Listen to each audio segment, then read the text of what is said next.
이번 영상은 인플레이션을 주제로 제작된 2부 영상입니다. 혹시 1편 영상을 안 보고 오신 분들은 1편 영상을 한번 시청해 주시고 이번 영상을 봐주시길 추천드리고요. 1편 영상에 대한 요약을 간략하게 말씀드리면, 우리는 지금 말 그대로 신용화폐의 시스템 속에서 살고 있고, 그러니까 소위 신용을 바탕으로 화폐를 찍어내고 필요한 수준의 M2 강의 통화를 시중에 공급하고 있는 형태죠. 그래서 시간이 흐르면 흐를수록 시장에 유통되는 통화량을 증가시키려고 노력할 수밖에 없고, 이 그림의 차트에서 보시다시피 금리 추세는 금리 인하형으로 진행이 되는 겁니다. 결국 돈의 에너지는 돈인 법인데, 돈을 원활하게 공급하지 못하는 것은 마치 환자에게 주사바늘을 놓지 않는 것과 같다는 것을 말씀드리고 싶은 거고요. 그래서 일정한 통화 공급이 이뤄지지 못하는 것은 경제성장이 일단 둔화되어 각종 지표가 악화가 되는 거죠. 그리고 더군다나 각 국가별로 부채까지 증가한 상황이라면 화폐 공급이 과도하게 증가하여 물가 상승이 여전히 일어나고 위기 발생 가능성은 더 높아지는 겁니다. 그럼 2부 영상에서는 인플레이션의 시점을 예측하기는 사실상 어려우나 이 과거를 바탕으로 분석을 한번 실시해보고, 또한 우리나라의 역사를 바탕으로 한번 이야기를 풀어가 보도록 하겠습니다. 그리고 세계 주요 국가의 화폐 발행 상황과 물가 변화에 대해서도 이야기를 해보도록 하겠습니다.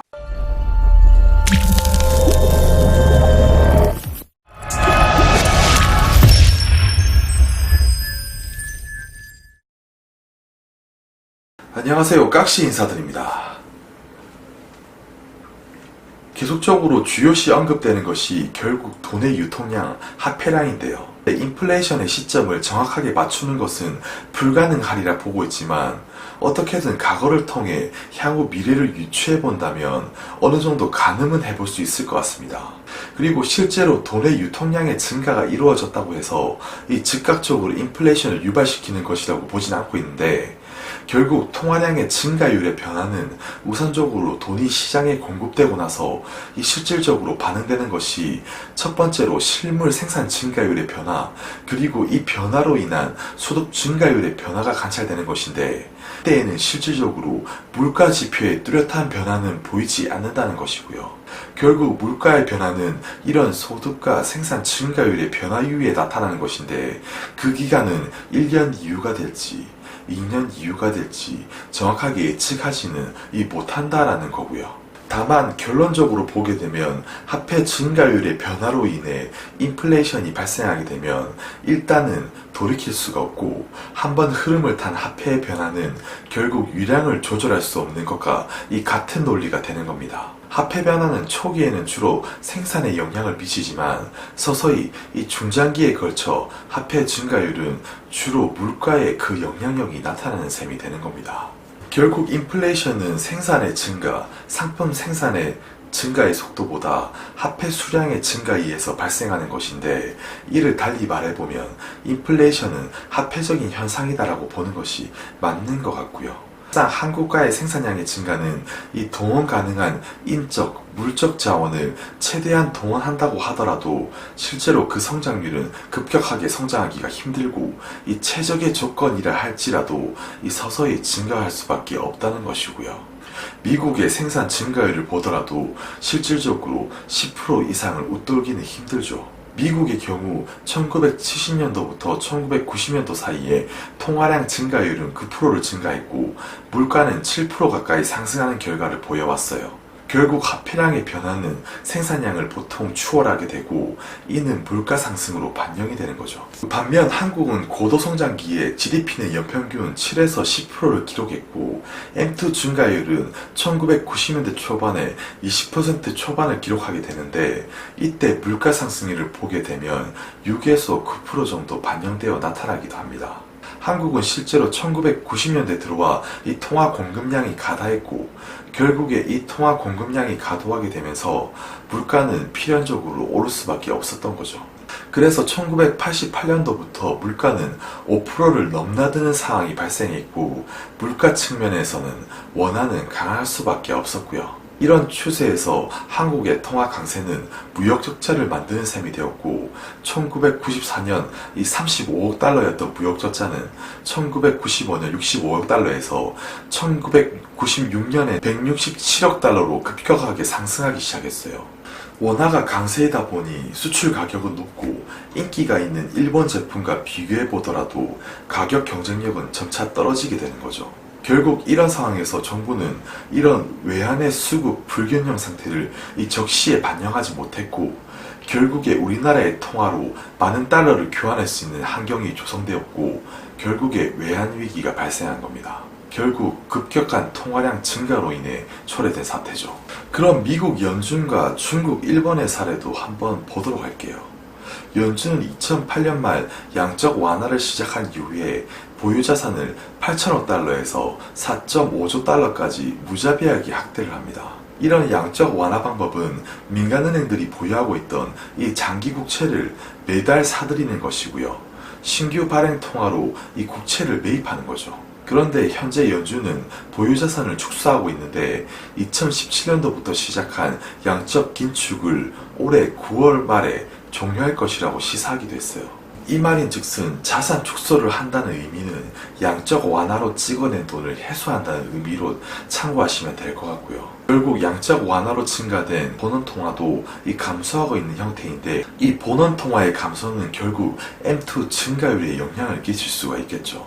그럼 다음은 일본 사례인데요. 1990년대 초에 일본의 GDP 대비 부채 비율은 100%를 넘어섰고 일본의 이러한 막대한 재정 적자는 20년간 경기 침체를 극복하기 위해 발생을 했고 일본 정부가 발행한 국채의 90% 이상을 일본 은행이나 국민이 보유하고 있어요. 결국 잃어버린 20년은 이렇게 부채 규모와 구조화에서 일본의 통화 공급량이 경제 규모 대비 매우 작은 수준으로 유지되었고요. 부채 증가 속도를 조절하기 위해 본원통화 공급량을 조절했고 본원통화 대비 M2 강의 통화의 증가율도 선진국 대비해서 보더라도 매우 낮은 수준으로 관리가 되고 있는 모습입니다. 그래서 일본은 사실상 이 디플레이션의 상황에 맞춰진 상태라는 거고요. 결국 일정한 통화 공급량을 유지하기 위한 유일한 카드는 국민들로부터의 이 세금을 걷어들이는 것이고요. 말 그대로 국민들로부터 돈을 십시일반한다는 거죠. 그 다음은 중국인데요. 중국은 2018년 GDP 대비 총 부채 비율은 250%를 넘어서면서 엄청난 돈을 풀었고 이 성장을 지속 유지하기 위해 지준율까지 지속 인하하면서 엄청난 규모의 M2 공급량을 유지하고 있어요. 이런 화폐 발행은 인플레이션 환경을 조성하고 통화 강세를 유인할 수밖에 없다고 생각이 듭니다. 그럼 이런 과거 역사를 제가 말해봤는데 앞으로 인플레이션은 도대체 언제 다가올 수 있을까요? 결국 미국에 그 키가 있는 것 같습니다. 미국이 금리를 인상시키고 달러 약세를 만들 수 있는 근원은 결국에 이 기축국이고 상품 거래가 달러로 결제되며 기타 국가들보다 먼저 금리를 인상할 수 있는 환경을 조성하기 때문이에요. 그런데 미국이 기축국이 아니고 미국과 한국 그리고 기타 국가들 간의 환경이 이 자원 활용이나 물적, 인적 자원들의 이 능력치가 비슷하고 비슷한 규모로 화폐를 발행한다고 가정하게 되면 미국이 기타 국가들보다 금리를 먼저 인상하게 되면 이 물가 관점에서 보게 될 때 기타 국가들의 통화가 이 상대적으로 강세로 전환되고 달러는 약세로 전환되는 것이 이 실제로 맞아 보이지만 실제로 지금 각국이 처한 위치와 환경을 볼 때 이런 환율의 흐름은 매우 복잡하고 단순하게 흘러가고 있지는 않은 것 같습니다.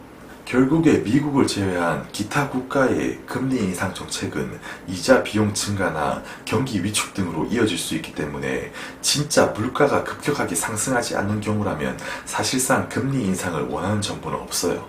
그리고 실질적으로 미국 이외의 기타 국가는 결국에 달러를 향해 따라가기 때문에 이 단순하게 해석하면 미국의 경우 달러 약세 및 물가 상승이 발생하기 때문에 금리를 인상해도 결국 긴축 효과가 없는 것과도 똑같다고 할 수 있고요.